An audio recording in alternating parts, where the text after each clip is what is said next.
I'd like to ask you, Al, to give us a little information about the Peabody House, a little bit of the history. Okay. Well, Peabody House started in the West End in 1892 and was very well known for its theater programs. Eventually, the West End was torn down, and Peabody House moved to Somerville in 1957. Very soon, it ended up with an office in Mystic Public Housing Project, and that's where it was located when I moved there as the director in 1976, and so it had an office in the project as well as a daycare center. It had a variety of other programs, but daycare was one of its main components. But very soon we began to move in on a variety of organizing activities, and this was actually a role that was traditionally had been very essential component part of the Peabody House program. Um, Tell us a little bit about the role of Peabody House in the community. Um, in terms, they were at the Mystic Housing Project since 1957, approximately. When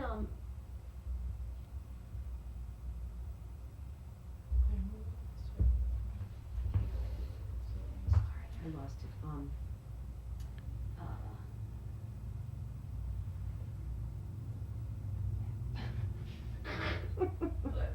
I love it that I'm not even on camera. Um, Just talk about the specific project, how you, you know, you just already said that it's involved traditionally organizing efforts, so say one organizing effort Mm. that Yeah. you became involved in such and such a year. Okay. Well, the story sort of begins in 1976 when I came to the Peabody House because it was actually at the time of the initial interview when I applied for the job that I physically saw a youngster fall down the slope that was right in back of the office where Peabody House was located. And this was a very nasty slope, and the kid was knocked out and was unconscious. And right at the interview, I made sort of the pledge to people that this was going to be a high priority for organizing for Peabody House staff. And people sort of looked at me like with a jaundiced eye because they probably thought, well, here's some other hotshot social worker, you know, who makes big promises. In fact, it had been an issue of concern to the people in the community for some 20 years. I mean, they had been worried about this slope. Their kids had fallen down that slope for decades. And they had been getting the runaround from all kinds of governmental agencies. And even their own tenants association was not very concerned with the issue whatsoever. So here was this hotshot social worker that said it's going to be a high priority, and they probably took that with a grain of salt. But in fact, after a long period of time, we did eventually get people mobilized and organized to the point that they, you know, got some excitement about, yeah, we will be able to do this and tackle this project. It took a long time. The overall project from the groundbreaking to that very initial organizing phase took about 7 years altogether. and how you said that for 20 years people have been concerned. Had the mountain always been there? The mountain was the mountain was basically Question again. Somebody maybe should be on headphones. Yeah, let's do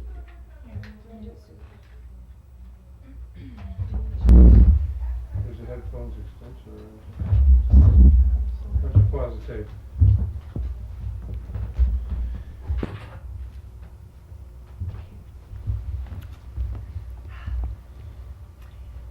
Al, tell us a little bit, give us a history of Elizabeth Peabody House. How long has it been around and what's been its role in Somerville?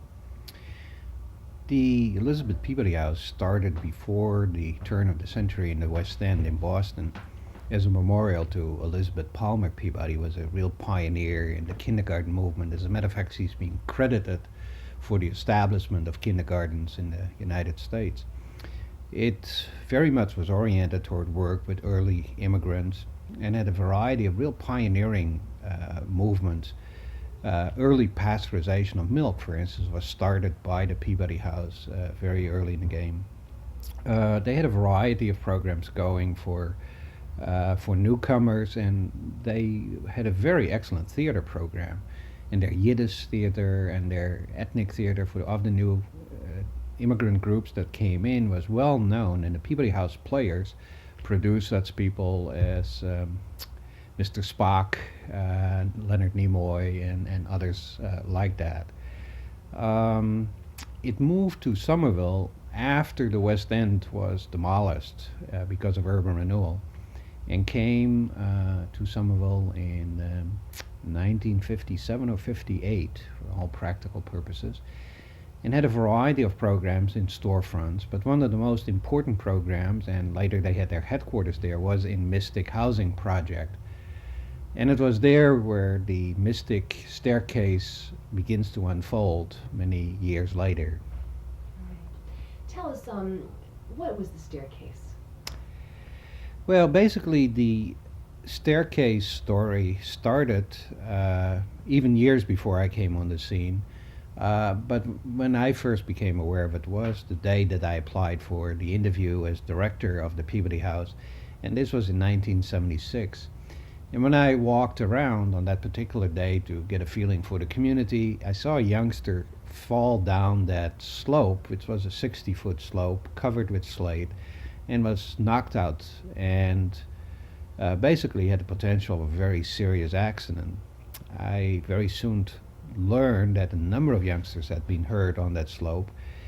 And so when I went into that interview, I basically made a commitment that that would become a high priority, because organizing was really my specialized area of interest.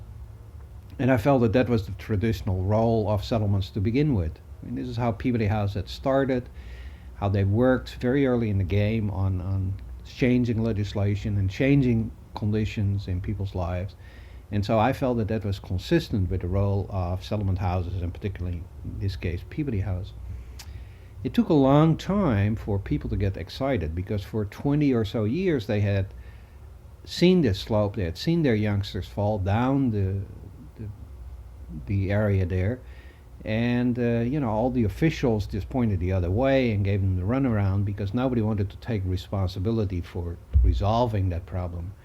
So that people were really battered. I mean, they just couldn't deal with another social worker coming in there and making the promise of, yeah, we're going to do something about that slope, we're going to build a staircase of some kind. I mean, they just didn't believe me. And it took many years, altogether about 7-8 years from that beginning until the time that the actual groundbreaking took place, when actually the staircase was finally under construction. And it was 7 long years of, really one struggle after the other to get the cooperation of officials and to get people also of the community mobilized to the point that they said, yes, we can fight City Hall. What year did the staircase actually go up? It was like 1983 that the construction actually took place and was finished. So that was from 1976 when the actual organizing began until 1983 when it was finally completed.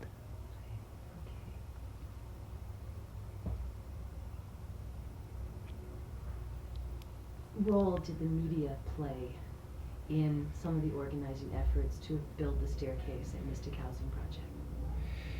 Well, I think that from an organizer's point of view, this is really one of the most key questions.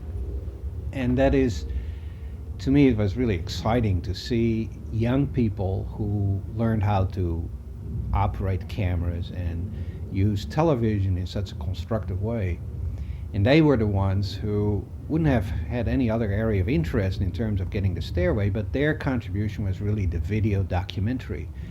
And young people as young as 10, 12 years of age began to handle cameras and began to work around that whole issue, began to do the documentaries, interview the kids who had fallen down the slope, went to meetings and videotaped the meetings, played back the documentaries back on the cable, and hundreds of people began to see not just some out-of-town hotshot producer who came in, but their own youngsters who produced the videotapes and the documentaries that made the change. And it was specifically around the issue of the staircase when finally the politicians had been subjected to all kinds of of videotaped hearings, and they had seen the I'm sorry, when they'd seen the documentaries, that they began to deal with that issue. And at one point, Mayor Brun made a promise, to a group of young people that yes, when elected, he would make the construction of a staircase on the top of his list would be his first priority. And that promise was then brought back to him over and over again, because that was broadcast on cable numerous times, and so that even if he had wanted to, he couldn't really get back from his word. And so that eventually, that kind of documentary was extremely helpful in making politicians honest and live up to their words. I must say that Brun really was extremely helpful in that respect, and was the person who assigned his staff to really do find a solution to the staircase issue. It was Mayor Brun, he was in office, am I right, when the staircase actually went up too? Is that correct? That's right. Yeah, right. Yeah, actually the initial organizing started well before Brun, but it was really not until Mayor Brun was running for office against August that the specific commitment was made, and he kept that commitment.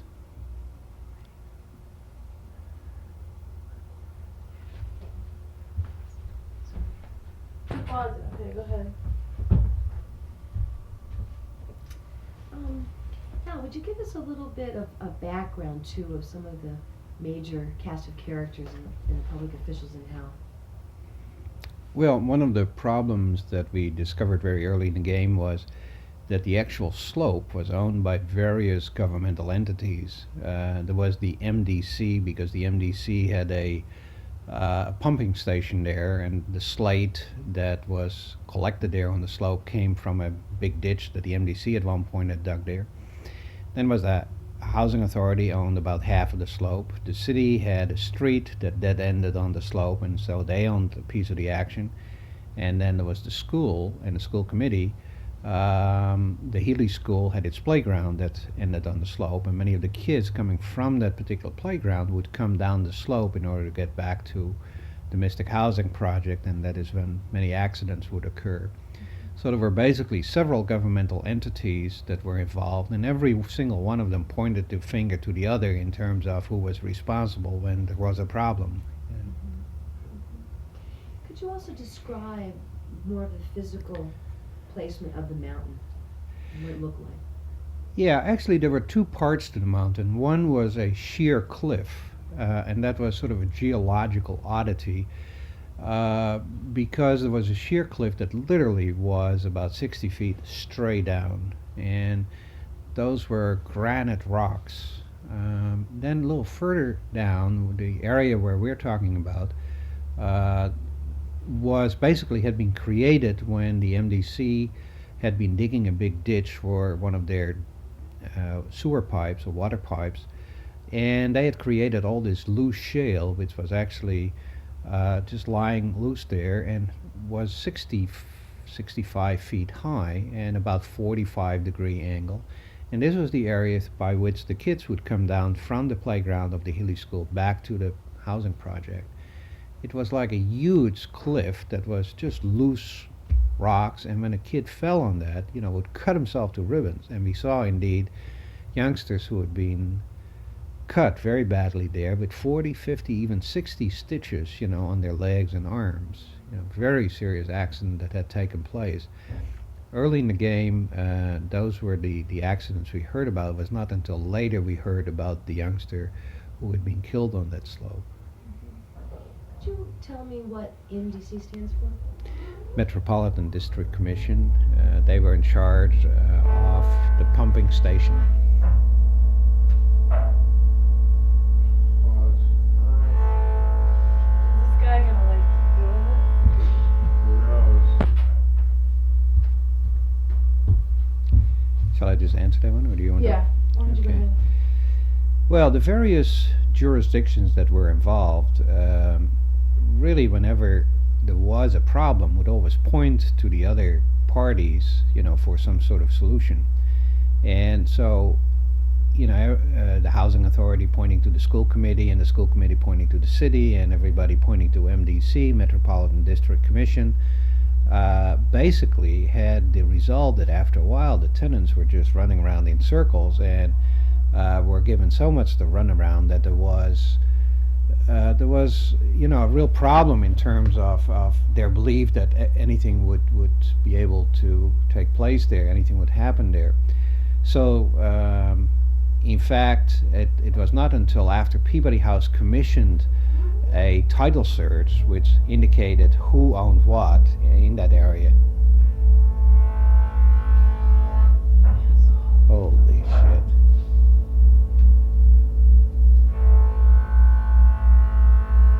I can't even wait this long. All right, you can't tell how bad it is. Go ahead and talk for a second. Yeah. Okay, it was not until Peabody House commissioned the title search that we finally got clear on the fact that. Start again with that okay. particular sentence. It's not until PB House, just let's see how far it goes. Okay. All right, it was not until after Peabody House commissioned a title search that we found out just who exactly owned what piece of the action there, and it was then that we began to focus our organizing efforts and invited all of the parties there at the same time so that they could not avoid responsibility. And that became a major issue in terms of getting people excited about, doing something about the slope. But the title search turned up. The title search turned up that about half of the slope itself was owned by the housing authority. Another part was owned by the city, where Meacham Street dead ends on the slope. Then a piece of the slope was owned by the school committee because the playground of the Healy School was right there. And then a piece of it was owned by the Metropolitan District Commission because they have a pumping station there. So there were different governmental entities involved, and it was not until we were able to bring them together that things began to sort of unsort themselves. Okay. What kind of role did the tenants play in the organizing? I mean, how many people used to come to meetings? Were there a regular core group that was involved? How did they involve themselves, actually? Well, there were several organizing efforts that took place. One was that we had 3 different building groups that had been started. Now, these were in fact sort of mini tenant organizations, but building by building. And out of those building groups, some definite leadership emerged, and these were people who became very active in trying to resolve some of the issues. We also had some organizing that came out of the Women's Center. Very early in the game, a number of students and Peabody House staff had organized a Women's Center, and there also leadership was developed, and the women from the Women's Center very actively became involved. As a matter of fact, the Regular Tenants Association was very uptight about the Women's Center and the activities taking place there, and in effect stormed one of our board meetings to find out just what the heck was going on. So out of the Women's Center, as well as the building groups, a variety of activities emerged, and leadership emerged, in particularly that was essential to the successful completion, that and the video documentaries that many of the young people were involved in. Okay. I'm cultivated.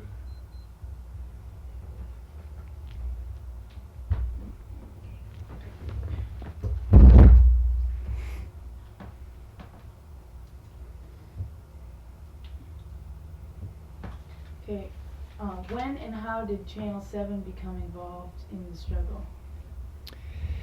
Well, actually, as part of the preparation for the large community meeting, and that was really the first large meeting that was organized around the staircase issue, we notified both the media, the Channel 4, 5, 7, as well as the newspapers, and told them about this major meeting coming up. And the newspapers did do some stories, and Channel 7 did sort of a mini documentary which was shown, and really increased people's interest in the meeting as well. So it was a very essential kind of organizing technique to get the media involved in your organizing efforts.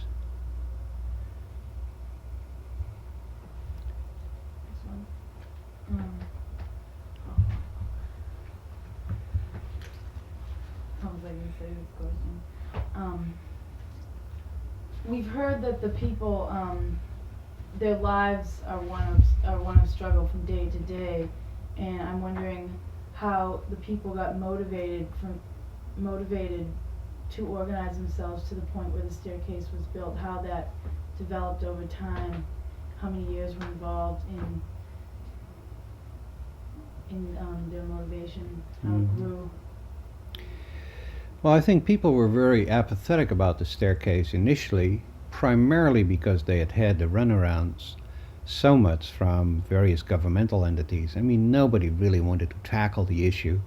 And it was very well known that, the MDC, the school department, etc., they didn't want any part of this because they were talking about the major problem. And so they'd gotten the runaround so much that they were sort of beaten down by it all. The motivation sort of emerged gradually as we got people involved in building groups, as they got involved in the Women's Center, and then also there was some minor victory, or actually it was a major victory, when Peabody House and a number of the tenants organized against Somerville Hospital, when Somerville Hospital tried to double and in some cases even triple the rates of the health clinic in Mystic Project. And people were so incensed about that there was a 1-year organizing effort to stop that. And eventually there was a picketing of Somerville Hospital that took place, and eventually the rates were rolled back. Well, with a number of small victories and then the victory against Somerville Hospital, people sort of begin to see, oh wow, maybe we can tackle this issue, maybe we can make some gains here, maybe we can fight City Hall, so to speak. And that added to their feeling of, yes, we can. That was basically what happened, sort of very gradual involvement and confidence building that took place there.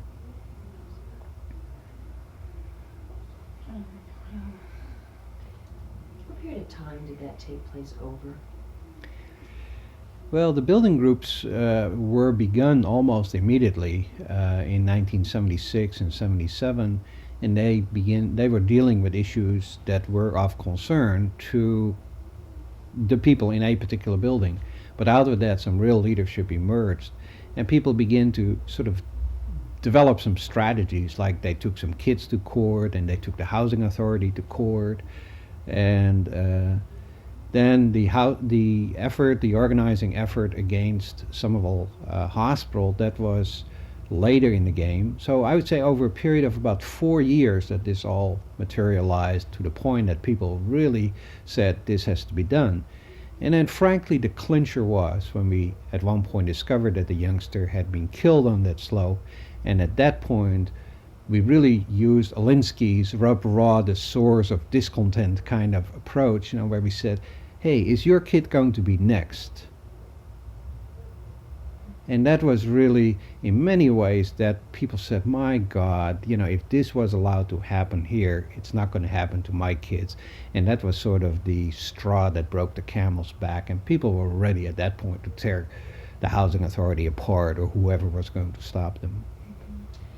Could you tell us when the information about the young man who died on the mountain came to light within the organizing effort of the staircase? Yeah, that was really after the first community hearing had taken place, and after the Channel 7 news broadcast, we got this phone call of a mother who in effect said, did you know that my kid was killed on that slope? And we did a whole lot of fact finding, and we interviewed her and her husband, and we eventually got hold of the autopsy certificate, which bore out the fact that he had been killed on that slope as the result of a fall. And as a matter of fact, a copy of that autopsy certificate was obtained and was then used to threaten the authorities with a lawsuit. And that in fact was another issue that helped in the final resolutions, that the authorities knew darn well that if no action was taken, they were going to have a lawsuit on their hands around the issue of Buddy Tolliver, who had fallen down and who had been killed on the slope. What authorities were those? actually both the housing authority as well as the uh, the school committee. Yeah. Can you explain how the authorities reacted to the organizing effort from 1976 and onward until it was built? What was their reaction to their knowing that the people were starting to organize? Yeah.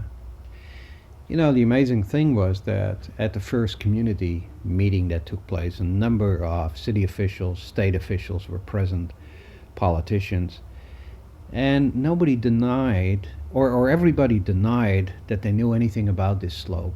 You know, they had been coming down there for years, but suddenly, wow, why didn't you tell us earlier that this was a problem? So initially there was this feeling like this was a brand new kind of situation, you know. So the initial reaction was one of surprise, supposedly, and of we have to do something about it. But it was not really until we began to use cable public access television and begin to reiterate this as an issue, and we would not let it die, that the commitments and the interest was kept alive. That and a little bit of blackmail, if you want, that if they didn't take some action, they would look stupid, because of the television documentaries where they made some commitments, but also the fact that they would have a lawsuit on their hands. You cannot just let a kid die after he fell down the slope and then just forget about it. There was, among the other organizing efforts, besides the buildings and besides the women's group and the health center, there was also an organizing effort to get cable television in the projects.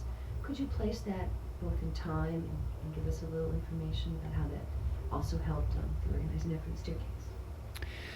Well, very early in the game, we had started with a group of young people from Mystic to produce a documentary about the mountain, as it was referred to.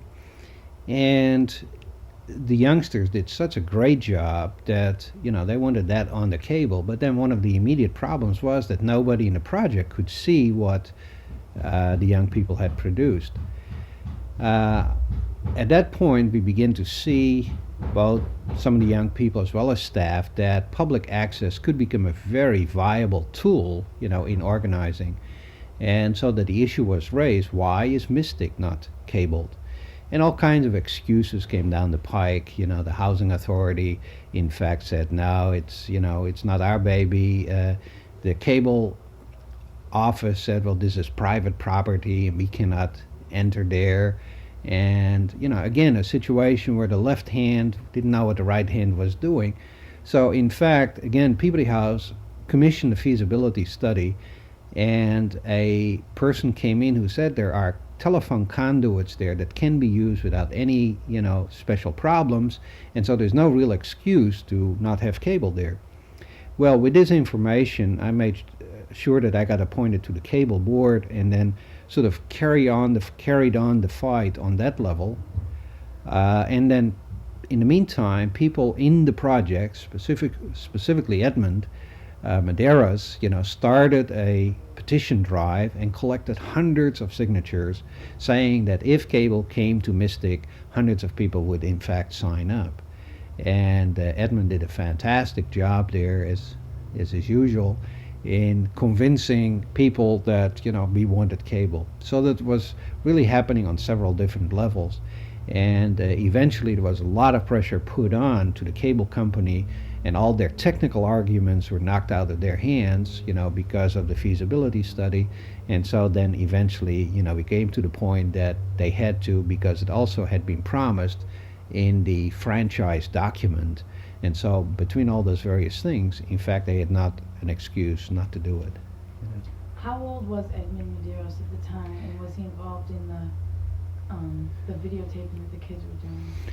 Yeah, Edmund was, I think he was about 14 at the time he was doing this. And he was very directly involved in some of the documentaries. As a matter of fact, he was frequently the moderator and was asking the questions on many of the documentaries that the young people produced. What year, too, was the cable organizing drive to get the cable in the projects? from beginning to end, it was about a 2-year effort, from the time that people said, Lord, we're not part of this, we cannot see what our kids are producing, to the time that the cable actually came in. I'm not sure of the actual years. I think it was 79 to 81. Right? What was the adults' reaction to the children being involved in such a powerful medium, and the fact that they were coming up against a lot of these politicians and asking them some real pointed questions? And were adults ever involved in the video productions that were happening? The initial reaction was at the first public hearing, where the young people had produced a mini documentary about kids who had fallen down the slope. And here was our first public hearing, our first public meeting where some of the politicians were present. And here the young people produced this tape and were actually showed it. And in very dramatic fashion, the problem was laid right in the lap of people. So people really set up and took notice of that. And then pretty soon they began looking around over their shoulders and saw all these 10, 12, 13-year-old young people walking around with cameras right around them. And they, for the first time, they saw their own kids in action with cameras. And they really, I would almost say that was the most impressive part of the meeting, namely that these young people were so confident of themselves, they had the technical skills, and they began to act like Cecil B. DeMille, and really were producing these television documentaries. And the adults saw their own youngsters in a whole different light, and saw how the politicians were reacting to the docudramas in a very positive kind of fashion. And yes, in fact, in this case, it was really the young people who led the way, because then afterwards some of the adults came to the Women's Center and said, wow, me too, I want to really learn how to operate this media as well. And so then a number of our staff and women of the Women's Center also began to work on learning how to do videotapes. So, but in this case, really it was a question where the young kids led the way in terms of how this powerful media can be used as part of organizing. But these kids were involved, they got involved because of the video program at the Peabody House. Why don't you comment on how did you ever get the idea for doing that in the first place? Did you foresee all this when you started out that program? Yeah, as a matter of fact, I had started in 1967 with video myself. And way back in Detroit, I had done a project with some Mexican American kids, and they had interviewed the governor of the state, and they were part of a negotiating session between Mexican American migrant workers and the governor of Michigan. And I at that point had seen the power of video and how that can be used as an organizing media. And so when I came to Somerville, frankly, one of the reasons I came and took the job at Peabody House was because Somerville was one of the few cities in the state that was cabled, and that it had public access, and that it had this added dimension that could be introduced into organizing. And so very early in the game, I convinced my Boer to make a small amount of money available for just a simple porta-pack, and out of that grew really a beginning effort. Barry McQuilkin, who started as a half-time worker and soon was a full-time worker, started to work with the young people. But it started all with a very simple $1,700 porta-pack, but out of this grew, really a whole program that was carried on by a number of people and culminated with Claire and a variety of her organizing activities. But basically, it started with a very simple beginning, and gradually, as the power sort of was proved, it emerged. Yeah, we should put that.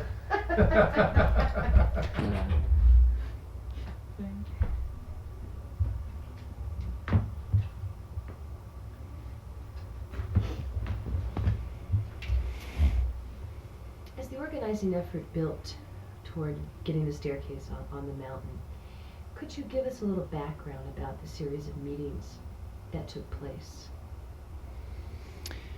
Okay, the first effort that was really undertaken by Peabody House was a demonstration kind of thing, whereby we in fact organized a staircase competition, and we made about $500 available as prize money, and then asked design students, artists, as well as people from the community to submit designs for a staircase that would solve the problem of the mountain. A number of very exciting designs came forward, and in fact we ended up with the design of a young sculptress, and as well as a design of one of, I think it was a 12-year-old boy in the community, and there were a number of people who were involved in that, and people from the community as well as board members as well as tenants helped to judge the designs. And then we had, in fact, something that was visible to people. I mean, they could see it, they could visualize that, hey, this is actually a staircase that's going up that mountain. So it was both a question of getting people involved in this whole process, as well as a question of giving something tangible for people to look with and identify with, that yes, it is possible. And the models for the staircase were part of that. With that winning design, we then organized a community meeting, and whereas in the initial stages only some 40-50 people were involved, at the community meeting we had about 120 people, including politicians and other folks, but some 120 tenants and city officials participated in that first community meeting. And that also became very important because of the Channel 7 broadcast and other media that paid some attention to this whole issue, so that people no longer had the feeling like they were fighting this issue all by themselves. I mean, somebody else was paying attention to them. We then also discovered the whole issue of cars that had been stolen and had been dumped over the cliff, as the kids called it frequently, and so that we had the issue of dealing with the school committee around the issue of the Healy School playground, and to make it impossible for stolen cars to go onto that playground and be jumped over the cliff. So we then begin to negotiate with the school department, and again a public meeting was set up, and about 90 people attended that one, and the superintendent of schools was present, and he was subjected to a lot of criticism because he wouldn't give people the time of day, he wouldn't give any commitments, but eventually came to the point that he was forced to say, okay, we'll get some of you on the agenda of the school committee meeting. So then the next step after that meeting was that the leadership from the Mystic Development, along with people from the 10 Hill section, and by this time a coalition had been formed between the two groups, went to the school committee meeting and presented the problem of these cars screeching all night in the playground and then being dumped over the cliff, and being a very dangerous safety issue, of bringing that issue to the attention of the school committee. The school committee, in fact, commissioned one of the assistant superintendents to come up with solutions, and in fact they created a barrier so that cars no longer were able to go into that playground, and so that the school committee began to do its share and take its share of the responsibility in solving that issue. After that, there were several hearings that were community development public hearings, where again the video documentaries were an essential component part. But these were documentaries that highlighted the problem, and they went hand in hand with a written proposal that had been developed by Peabody House staff and the Tenants Association to try to get CD monies for the creation of a staircase, and so that the city became involved in this issue very directly after a series of CD public hearings. So that was really the sequence of things pretty much, and then another public hearing was held after we knew about Buddy Tulliver's death, and this took place at St. Polycarp's local church, and here we really let it be known to public officials that unless some action was taken, there would be a lawsuit. And this was, at that point, people were so furious that, you know, the people from both Mystic and the Tent Hill section just wouldn't take no for an answer because they were terrified that their child would be next. And they said, you know, how can you let this happen to one of our kids and then just hush it?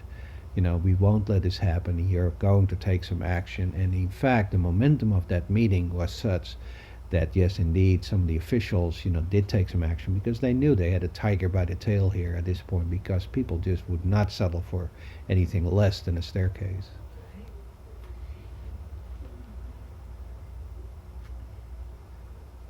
After, sometime within the time that these meetings were happening, knowledge was gotten about money that had been allocated to the Housing Authority for a staircase many years ago.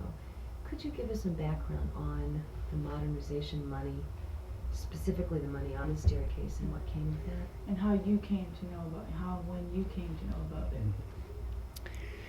After the first community hearing, and again the Channel 7 broadcast, one of the leaders who had been active in the building group, in one of the building groups, came to us and said, well, you know, in fact, in the early 70s, money was allocated for a staircase as part of a modernization project. This was absolutely the first time that in all our discussion, in all our deliberations, that anybody had ever mentioned that. And frankly, we took it initially with a grain of salt. And it was not until much later that we went to investigate at the regional HUD office and later on at other offices, state, etc., that we began to come across materials and cost estimates that made reference to a staircase. In fact, it turned out that it was a modernization project that had been funded for $1 million and had been completed, for which initially funding for a staircase was designated at $30,000. In the closeout report that was signed by the Reverend Gray, at that point a Housing Authority director, $47 had been allocated to that particular line item, and so the staircase had fallen by the wayside. What we didn't realize until much later was that out of that $1 million, some $370,000 had been stolen. Now, we came by that information sort of gradually because, you know, first we began to investigate at what happened to the money of the staircase, that $30,000. And we would go to regional HUD offices and we would try to get the official documentation on the modernization, and would see cost overruns that were just outrageous. An item for kitchen improvements that was $47,000 suddenly turned up as $480,000, so 10 times what it originally was budgeted for. We begin to then hear rumors about 200 some refrigerators that had disappeared and were being sold by Housing Authority staff on the sly for $50 to whoever, you know, wanted them. So we begin to look at the whole modernization process and what had happened, and pretty soon discovered that the cost overruns were just so outrageous that, you know, it was just impossible for this to have happened in an honest manner. This information was communicated to certain state officials, and I'm talking about Office of Community Affairs, as it was called in those days. And audits took place, and some of these audits began to reveal that in fact monies had been misappropriated. Out of that grew an FBI investigation and a federal investigation because federal money was also involved, and eventually substantial fraud was discovered that involved both Gray, a contractor, several contractors actually, as well as a HUD official. And eventually some of these people were indicted and were in fact convicted of fraud. Would you place that in the year when the investigation started and then perhaps when people actually were convicted?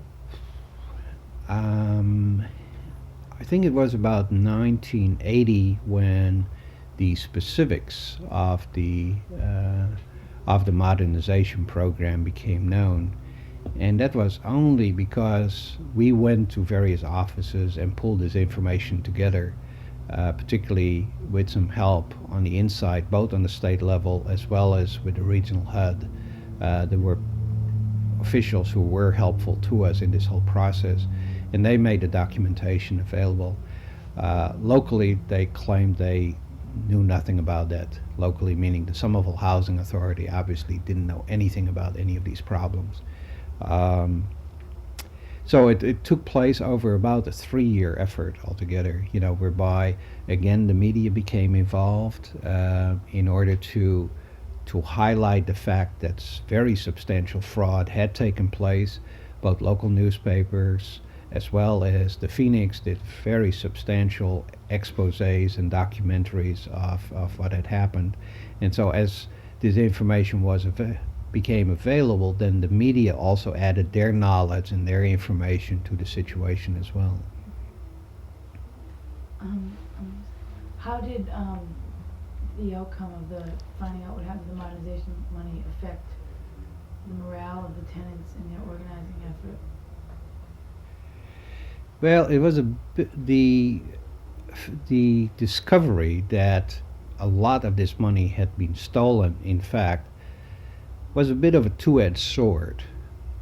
Because on one hand, people said, well, we could have told you that.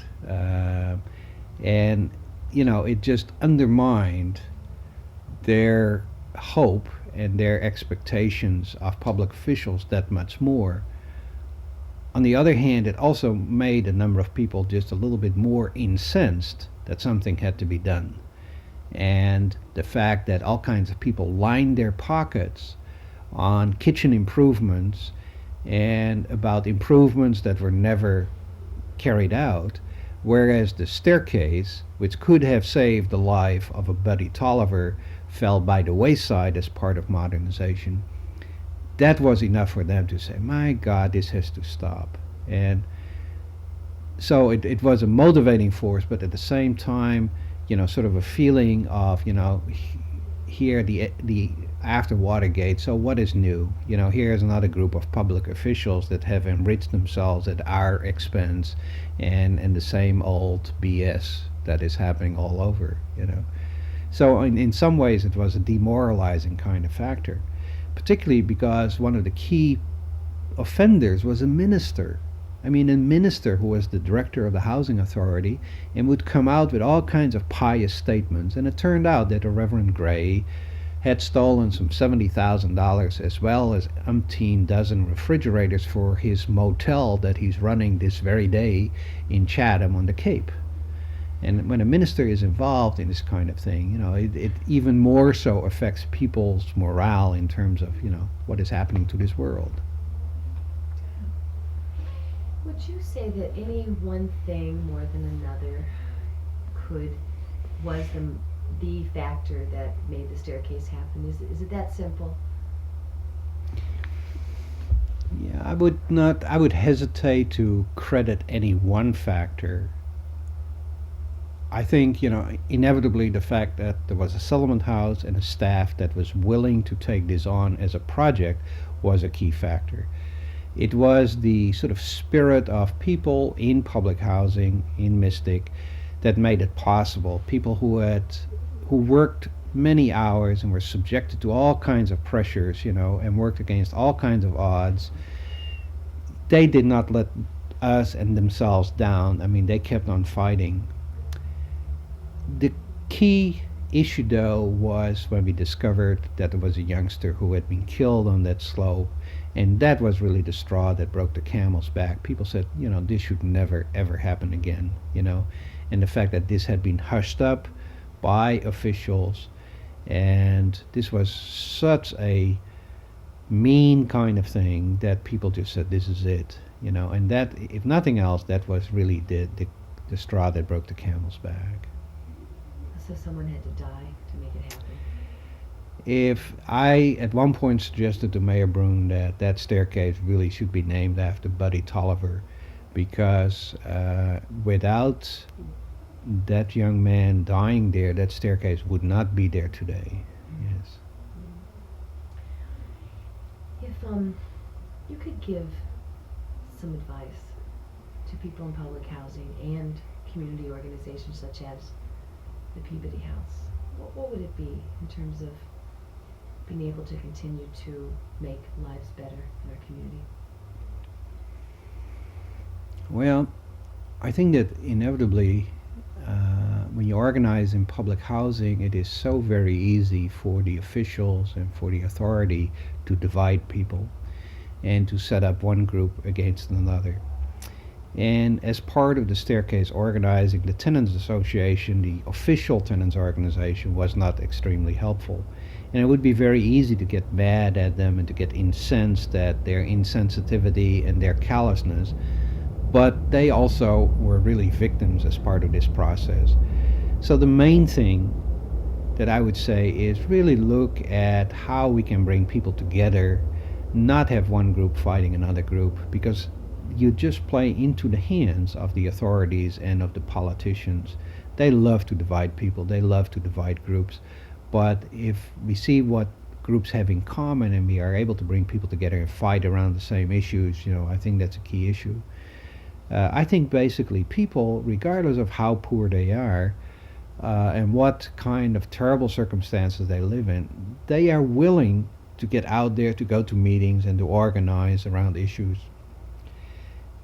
And as long as they see that something is happening, they will go on to bigger and better things. And that has been the lesson of Mystic Staircase to me personally, and I'm sure to many of us, that out of the very small and humble beginnings of the building groups and of organizing efforts in Mystic, that people in fact can take on not just City Hall, but in effect here the Housing Authority, the MDC, the school committee, as well as City Hall, and in fact gain a major victory. And that was not as the result just of Peabody House, but Peabody House working in concert with the forces that were at work in Mystic. Right.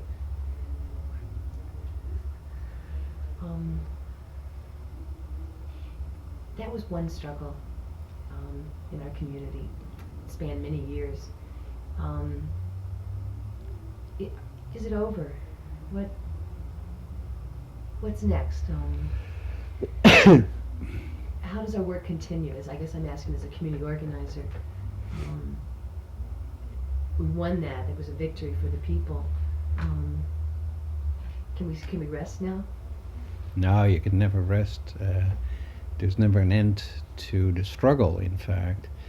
As a matter of fact, some of the cast of characters that was involved in the fraud is still going on today. In Malden, the same contractors are still working in public housing, the same contractors who were working to defraud the people in Mystic several years ago. The same politicians who were in back of these contractors are still in office. So that you should not just look at this as an isolated kind of thing, but you have to look at the larger picture and how systems need to be changed. The whole system of having an independent housing authority who for all practical purposes is not accountable to anybody. It is not a city nor a state authority. It is an independent authority with very limited accountability, means that public housing becomes a hotbed for fraud, it becomes a hotbed of patronage and of political hanky-panky. That system has to be changed. Not necessarily the people in public housing. They are the victims of that system, but it is the system that has to be changed. And that is going to take a lot more fighting than what just took place there in Somerville. Also the stories of the political kind of stuff, like the Vinnie Piros of Somerville, who in fact have to be chased out of public office, because they are in fact the ones who were behind this. McLaughlin and Vinnie Piro were real buddies, and they were the ones who helped to exploit many of the people that we're talking about.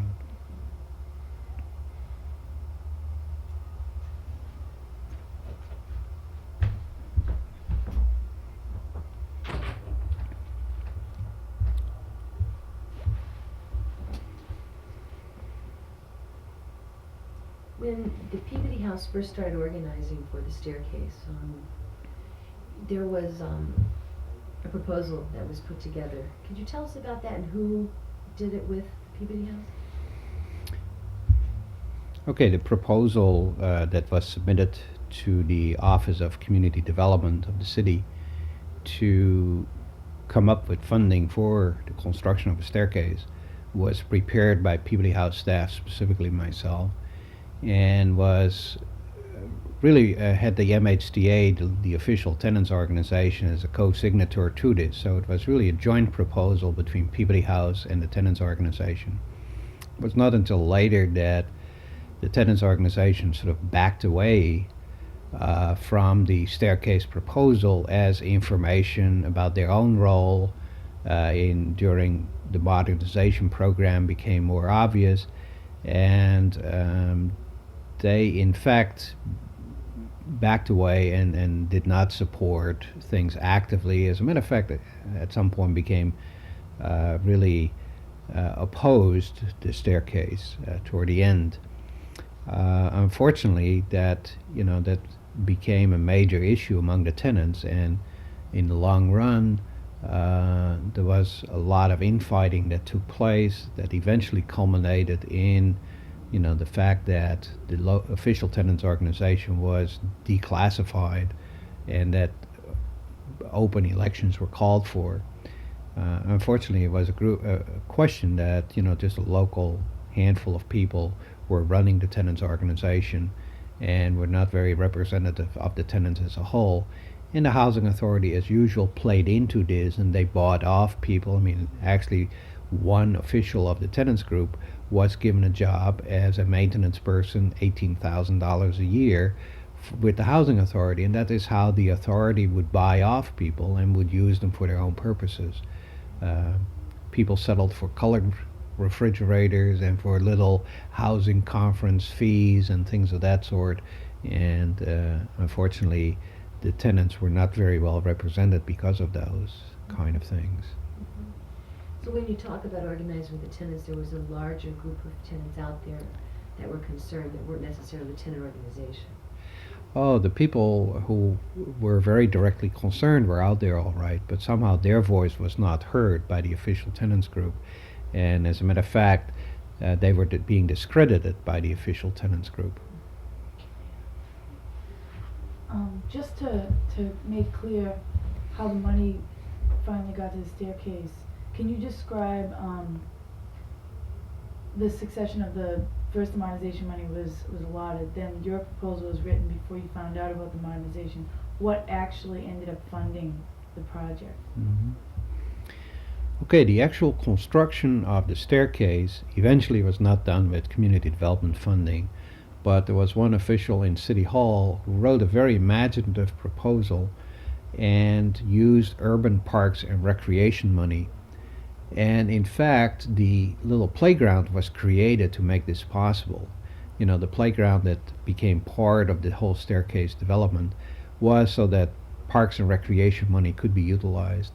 And so that the irony was that eventually we ended up not with one staircase, but actually with two staircases and a little playground because of the utilization of urban parks and recreation funding that was gained by the city. Okay. Go ahead and actually just let it go for a sec. The pad. The change tapes.